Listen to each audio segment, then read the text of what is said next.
Legal Ethics Canon 3, Fidelity. Fidelity pertains to a lawyer's duty to uphold the Constitution and the laws of the land, to assist in the administration of justice as an officer of the court, and to advance or defend a client cause with full devotion, genuine interest, and zeal in the pursuit of truth and justice. Section 1. Practice of Law. The practice of law is the rendition of legal services or performance of an act. Again, the practice of law is the rendition of legal service and performance of acts or the application of law, legal principles, and judgment in or out of court with regard to the circumstances or objectives of a person or a cause, and pursuant to a lawyer-client relationship or other engagement governed by the CPRA. It includes employment in the public services. It includes employment in the public service or private sector and requires membership in the Philippine Bar as qualification. Section 2. The responsibility and accountable lawyer. The responsible and accountable lawyer, rather. Lawyer shall uphold the Constitution, obey the laws of the land, promote respect for laws and legal processes, safeguard human rights, and at all times advance the honor and integrity of the legal profession. As an officer of the court, a lawyer shall uphold the rule of law and conscientiously assist in the speedy and efficient administration of justice. As an advocate, a lawyer shall represent the client with fidelity and zeal within the bounds of the law and the CPRA. Section 3. Lawyer-client relationship. A lawyer-client relationship is of the interest fiduciary character. As a trust relation, it is essential that the engagement is founded on the confidence reposed by the client on the lawyer. Therefore, a lawyer-client relationship shall arise when the client consciously, voluntarily, and in good faith vests a lawyer with the client's confidence for the purpose of rendering legal services such as providing legal advice or representation, and the lawyer, whether expressly or impliedly, agrees to render such services. Section 4. Authority of lawyer to bind client. A lawyer can bind a client in a legal engagement only when so authorized through a written agreement. The lawyer, however, cannot compromise a client's litigation or receive anything in discharge of a client's claim without special power of attorney for such purpose. Section 5. Authority of lawyer to appear. A lawyer is presumed to be properly authorized to represent any cause in which he or she appears, and no written power of attorney is required to authorize him or her to appear in court for the client. The court, tribunal, or other government agency may, on its own initiative or on motion of either party or just cause, require a lawyer to produce or prove the authority to appear on behalf of the client. Section 6. Fiduciary duty of a lawyer. A lawyer shall be mindful of the trust and confidence reposed by the client. To this end, a lawyer shall not abuse or exploit the relationship with client. Section 7. Prohibition against frivolous suits and abuse court processes. A lawyer shall not a. File or encourage the filing of any suit or proceeding not authorized by law or jurisprudence and without any evidentiary support. B. Unduly impede the execution of an order or judgment. C. Abuse court processes. Section 8. Lawyer's duty to encourage settlement. Lawyers shall encourage the client to avoid and or settle controversy, whether pending or not, in order to reach a settlement or compromise if the matter can be compromised under the law and it will admit of fair settlement. To this end, the lawyer shall actively assist the parties and the court, tribunal, or other government agency to effect mediation and or dispute resolution. Section 9. Duty to call client to rectify fraudulent act. Lawyer who receives information that a client has, in the course of the representation, perpetrated a fraud in relation to any matter subject of the representation before a court, tribunal, or other government agency, or against any officer thereof, shall promptly call upon the client to rectify the same.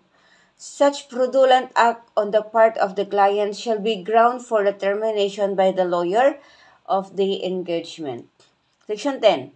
Responsibility over a subordinate lawyer, paralegal or employee. A lawyer or law firm shall be responsible for the mistakes, negligence, and or acts or omissions of a subordinate lawyer, paralegal, or employee under the lawyer's direct supervision and control, who is acting within the scope of the assigned task that cause damage or injury which brings dishonor to the profession or violates the rule on confidentiality. However, such liability of the supervising lawyer does not attach upon proof of exercise diligence of a good parent of a family in the selection and supervision of subordinate lawyer, paralegal, or employee. Section 11. Responsibility of a supervisory lawyer over supervised lawyer. A supervisory lawyer shall co-sign a pleading or other submission to any court, tribunal, or other government agency with a supervised lawyer. A supervisory lawyer shall be responsible for a violation of the CPRA by the supervised lawyer in any of the following. A. The supervisory lawyer orders or directs the specific conduct or with knowledge of the specific conduct ratifies it. Or B.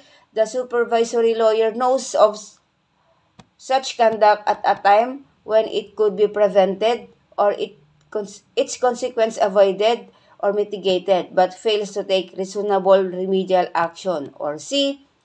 The supervisory lawyer should have known of the conduct so that reasonable remedial action could have been taken at a time when the consequences of the conduct could have been avoided or mitigated. A supervisory lawyer is a lawyer having direct supervisory authority over another lawyer, including the supervising lawyer under Rule 138-A of the Rules of Court. Section 12. Responsibilities of a supervised lawyer. A supervised lawyer acting under the direction of the supervising lawyer, managing partner, or other partners of the firm is nevertheless bound by the CPRA. Section 13. Conflict of interest. A lawyer shall not represent conflicting interests except by written informed consent of all concerned, given after a full disclosure of the facts. There is conflict of interest when a lawyer represents inconsistent or opposing interests of two or more persons. The test is whether, in behalf of one client, it is lawyer's duty to fight for an issue or claim, but which it his or her duty to oppose for the other client. Section 14. Prohibition against conflict of interest representation current clients.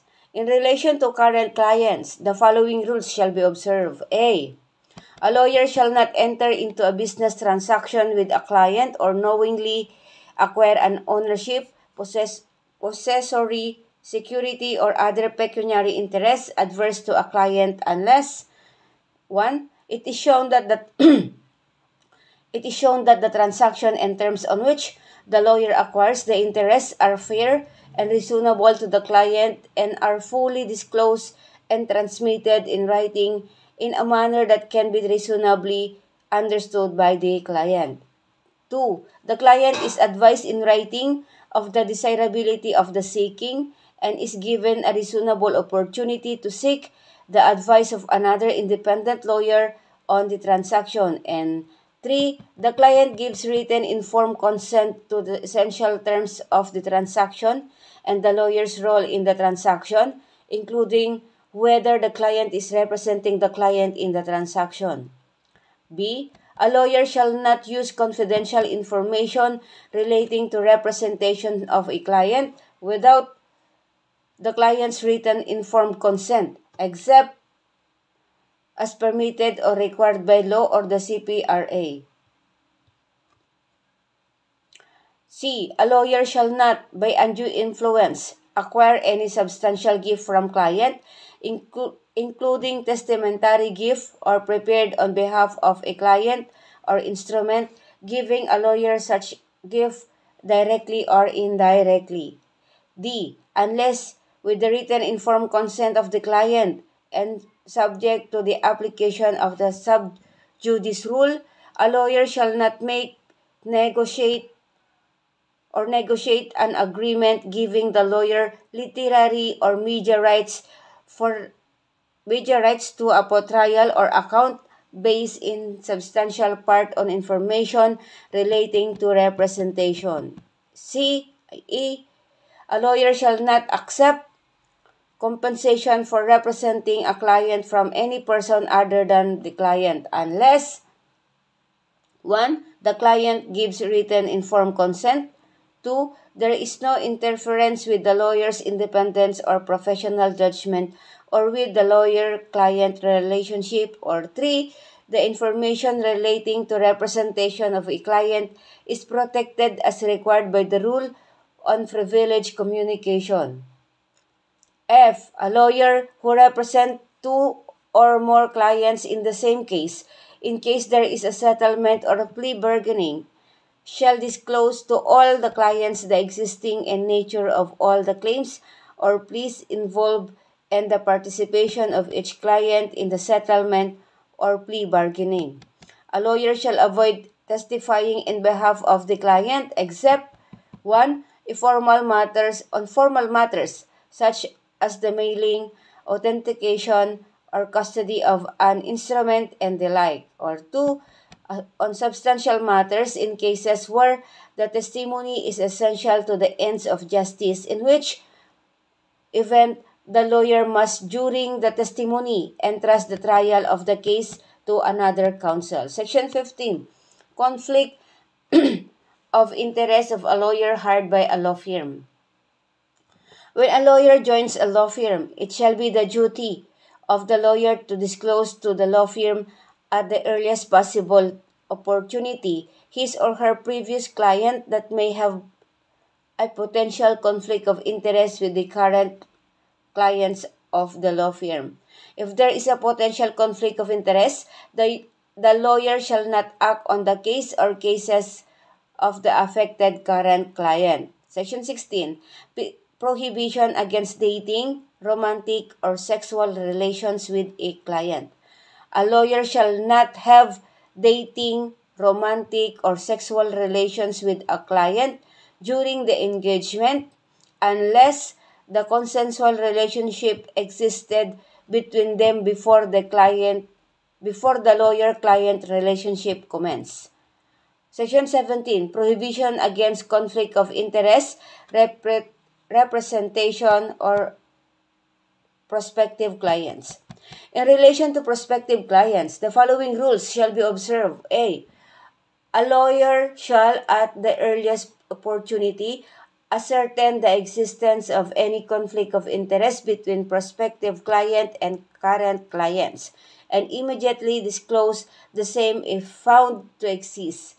In case of an objection by either the prospective or current client, the lawyer shall not accept the new engagement. B.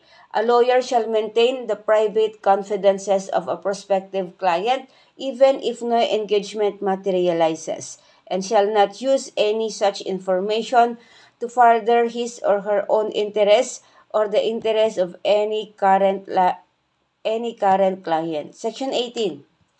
Prohibition against conflict of interest, representation, former clients. In relation to former clients, the following rules shall be observed. A.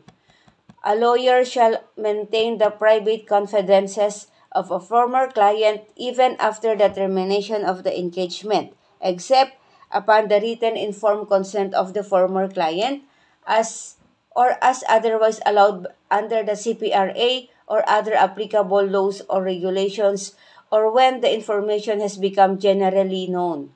B. A lawyer shall not use information relating to the former representation except as the CPRA or applicable laws and regulations would permit or require with respect to a current or prospective client, or when the information has become generally known. C. Unless the former client gives written informed consent, a lawyer who has represented such client in a legal matter shall not thereafter represent a prospective client in the same or related legal matter where the prospective client's interests are materially adverse to the former client's interests. Section 19. Corporate lawyers' conflict of interest. In relation to organizational clients, a lawyer who represents a corporation or any organization does not, by virtue of such representation, necessarily represent any constituent or affiliated organization such as a parent or subsidiary. A lawyer for a corporation or other organization who is also a member of its board of directors or trustees shall determine whether the responsibilities of two roles may conflict. In the event of the latter, the lawyer shall disclose the conflict of interest to all concerned parties. Section 20. Legal Services Organization. Conflict of Interest. A legal services organization is any private organization including a legal aid clinic, partnership, association, or corporation whose primary purpose is to provide free legal services. A lawyer-client relationship shall arise only when the client and the handling lawyers of the legal services organization, all the lawyers of the legal services organization who participated in the handling of a legal matter shall be covered by the rule on conflict of interest and confidentiality. Section 21. Lawyers in Government Services, Conflict of Interest. A lawyer currently serving in the government shall not practice law privately unless otherwise authorized by the Constitution, the law, or applicable civil service rules and regulation. If allowed, private practice shall be upon the express authority of the lawyer's superior for a stated specified purpose or engagement, and only during an approved leave of absence. However, the lawyer shall not represent an interest adverse to the government. Section 22. Public Attorney's Office, conflict of interest.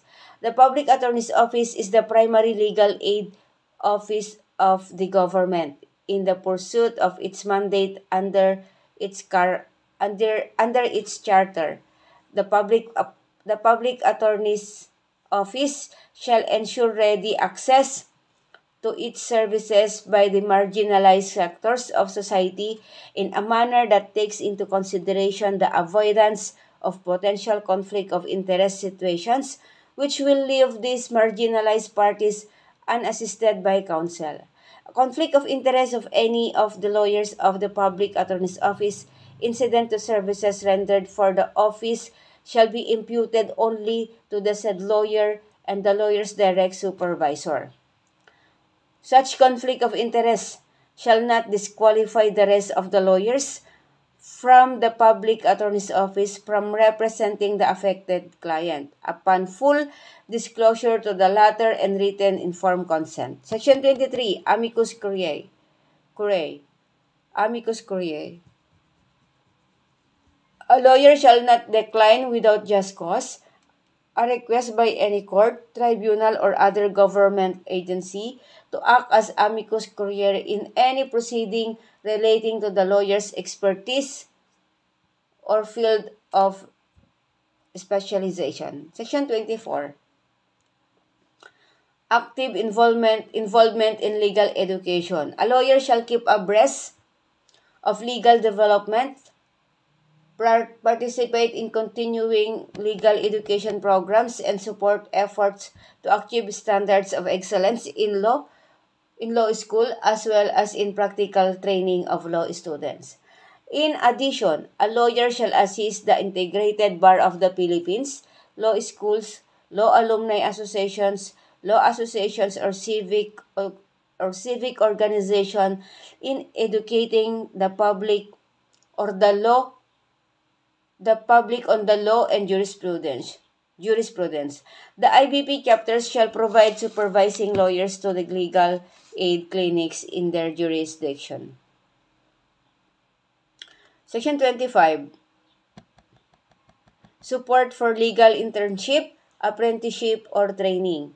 To prepare the next generation of lawyers for ethical practice, the lawyers shall support legal internship and apprenticeship program and accept law students for training. The lawyer shall treat the apprentices as junior colleagues and future counsels and shall conscientiously supervise them. Section 28. Prompt payment of membership dues. A lawyer shall promptly pay the annual membership dues in the IBP unless expressly exempt from such payment by law or rules. Section 27. Confidentiality of privileged communication. A lawyer shall maintain the confidences of the client and shall respect data privacy laws. The duty of confidentiality shall continue even after termination of the lawyer-client engagement. Section 28. Protecting clients' confidences. A lawyer shall not reveal the confidences of the client, including data from client's files, except A. When a written informed consent is obtained from the client. B. When required by law, such as anti-money laundering statutes or the rules of court. C. To the extent necessary to collect the lawyer's fees. D.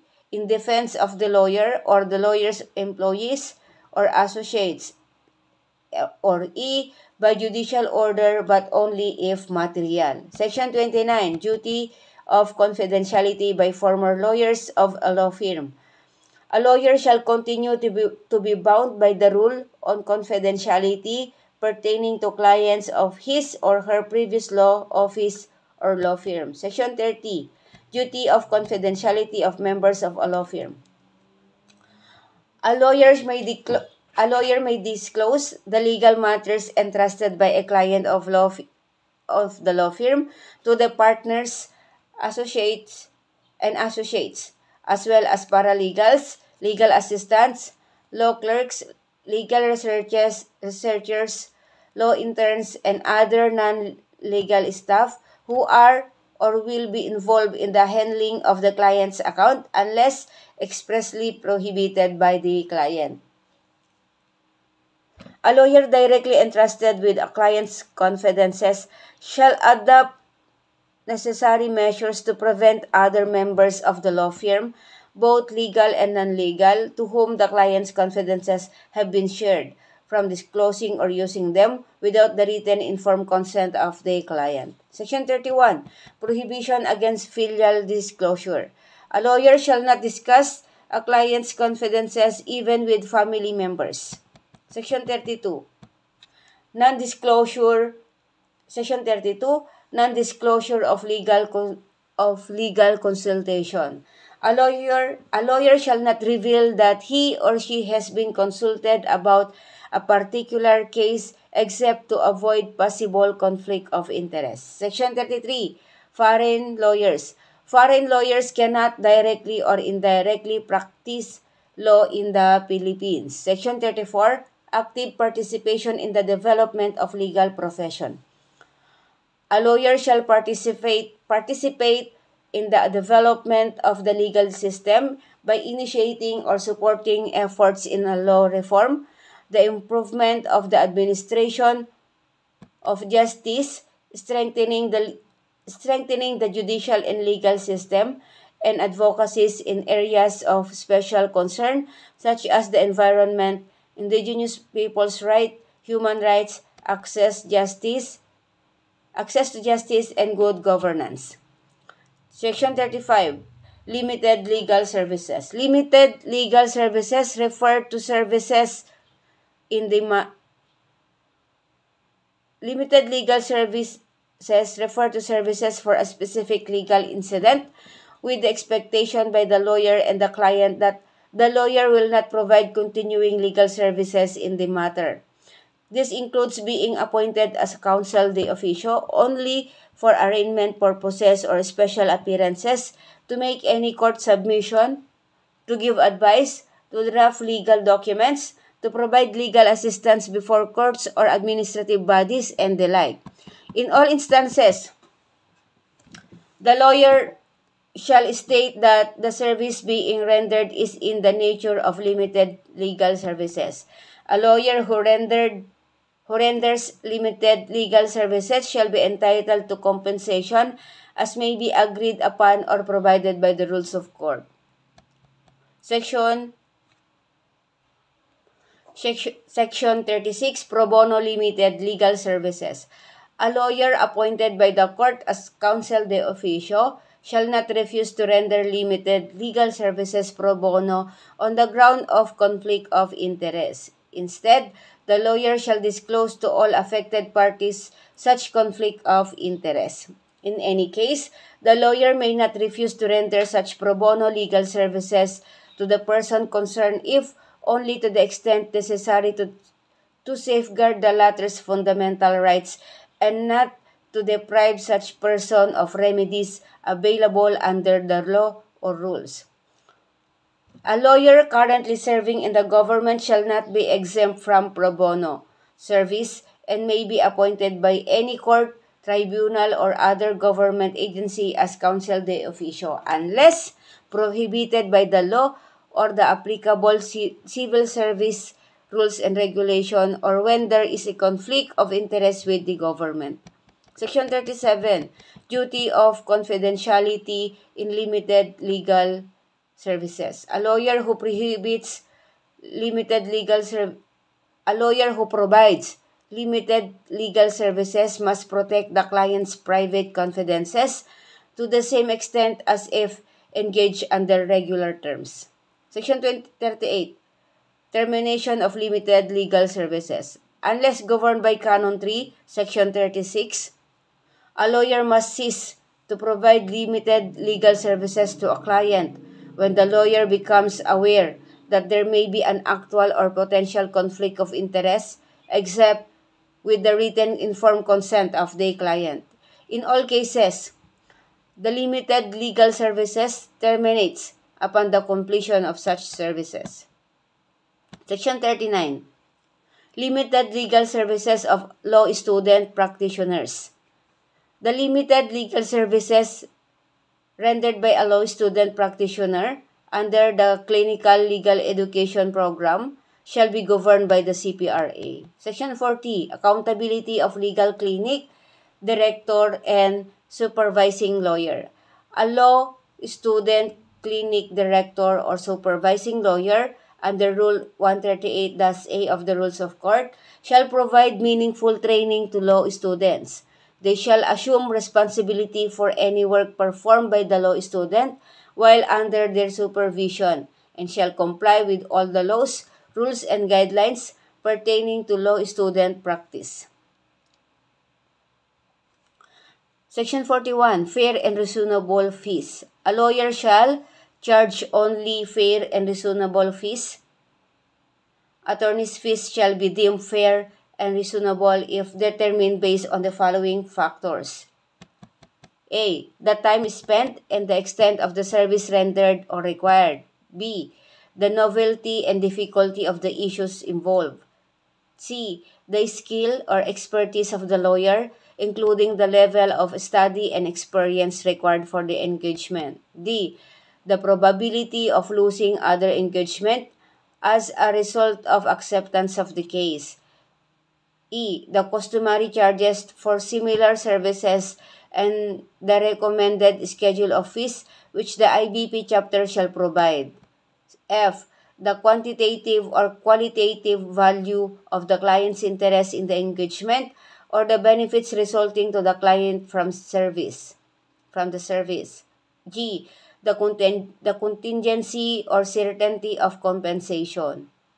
H. The character of the engagement, whether limited, seasonal, or otherwise. And I. Other analogous factors. Section 42. Division of fees upon referral. A lawyer shall, in case of referral or legal services in favor of another lawyer, within the written informed consent of the client, be entitled to a division of fees in proportion to the work performed and responsibility assumed. Where a lawyer undertakes to complete unfinished legal business of a deceased lawyer, a division or sharing of fees is allowed with the deceased lawyer's legal heirs or estate. Section 43. Non-sharing of fees with non-lawyers. A lawyer shall not share, split, or divide, or stipulate to divide, directly or indirectly, a fee for legal services with persons or organizations not licensed or authorized to practice law. Section 4. Section 44. Payment of compensation by third party. A lawyer shall not receive any fee, reward, cost, commission, interest, rebate, or forwarding allowance or other compensation from anyone other than the client, except upon the written informed consent of such client. Receipt of compensation from someone other than the client must not interfere with the lawyer's independence, professional judgment, or the lawyer-client relationship. Neither should information relating to representation of a client be disclosed in violation of the rule on privileged communication. Section 45. Prompt payment of legal services. A lawyer is entitled to prompt payment from the client of a lawyer is entitled to prompt payment from the client of attorney's fees, absent an express agreement as to professional fees. A lawyer is entitled to be paid reasonable attorney's fees in accordance with Canon 3, Section 41. Section 46. Controversy over legal fees. A lawyer shall avoid any controversy with a client concerning fees for legal services and shall resort to judicial action solely to prevent imposition, injustice, or fraud. Section 47. Enforcement of attorney's lien. In case of non-payment of attorney's fees, a lawyer may resort to the enforcement of the attorney's lien under Canon 3, Section 54, by filing a notice of enforcement of attorney's lien with the court, tribunal, or other government agency of origin where the action or proceeding the lawyer rendered service for is pending, without prejudice to other remedies under the law or the rules of court. The notice shall be accompanied by proof of the services rendered and served on the client. The court, tribunal, or other government agency, after hearing, shall determine the lawyer's entitlement to the claim fees. The enforcement of an attorney's lien shall be treated as an independent claim and shall in no instance delay the resolution of the main case.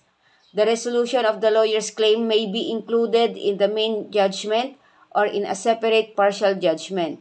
In the case of a partial judgment, the same shall be subject of appeal. An appeal in the main case shall not stay the execution of the lawyer's lien. In the execution of the judgment in the main case, the court shall give due consideration to the pending claim of the lawyer. If the claim for attorney's lien arises after a decision has been rendered by the court, tribunal, or other government agency of origin on the action or proceeding, the claim for the enforcement of the lien shall be by the independent action. Section 48. Compensation for counsel de officio, subject to availability of funds as may be provided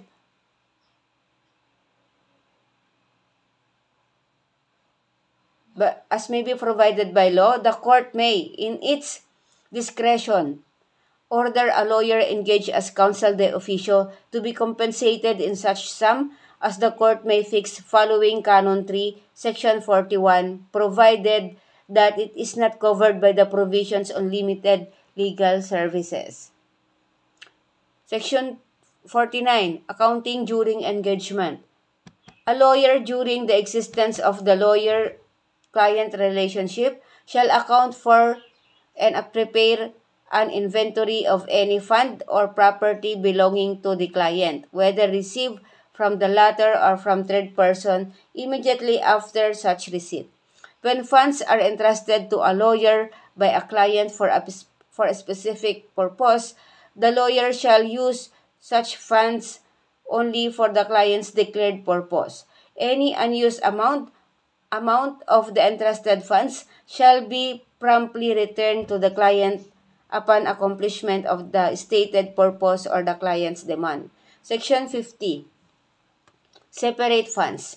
A lawyer shall keep the funds of the client separate and apart from his or her own and those of others kept by the lawyer. Section 51.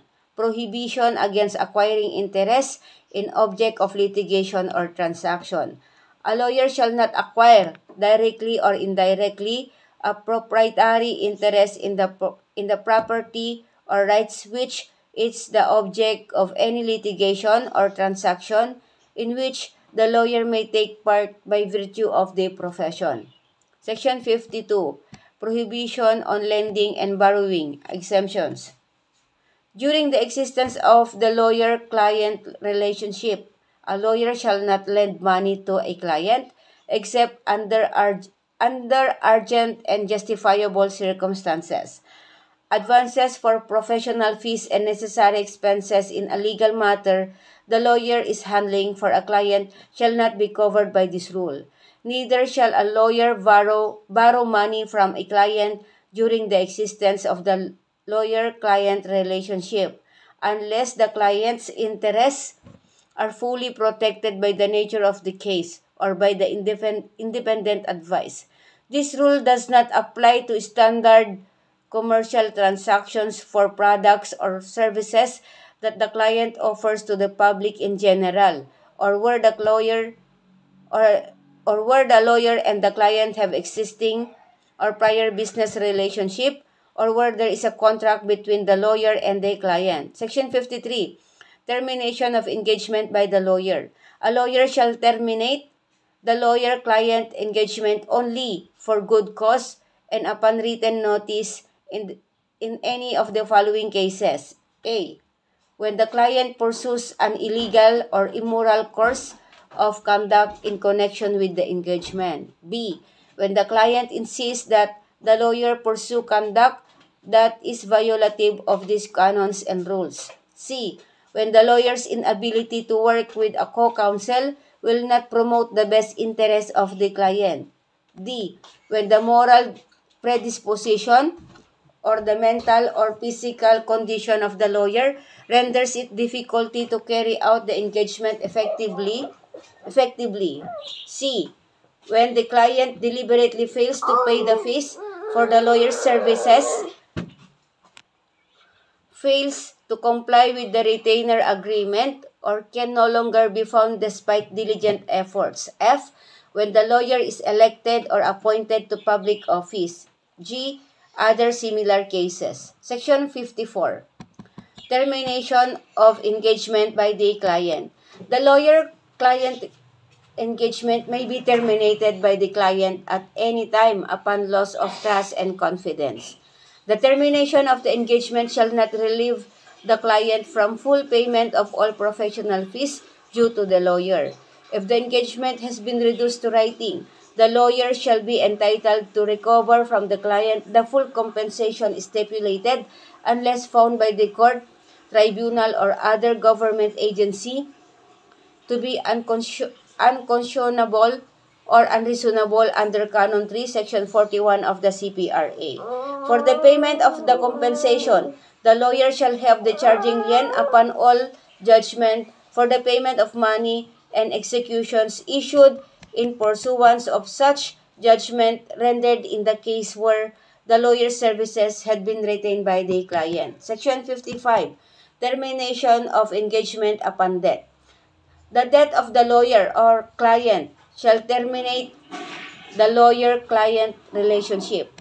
The death of such lawyer shall not extinguish the lawyer-client engagement between the law firm and the client handled by such law firm. Section 56. Section 56. Accounting and turnover upon termination of engagement.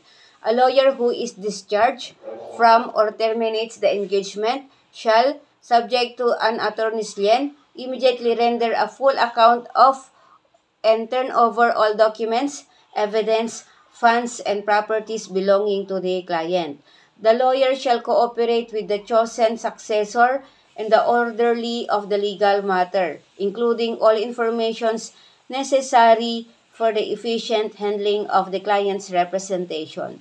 A lawyer shall have a lien upon the funds, documents, and papers of the client which have lawfully come into his or her possession and may retain the same until the fair and reasonable fees and disbursement have been paid, and may apply such funds to the satisfaction thereof.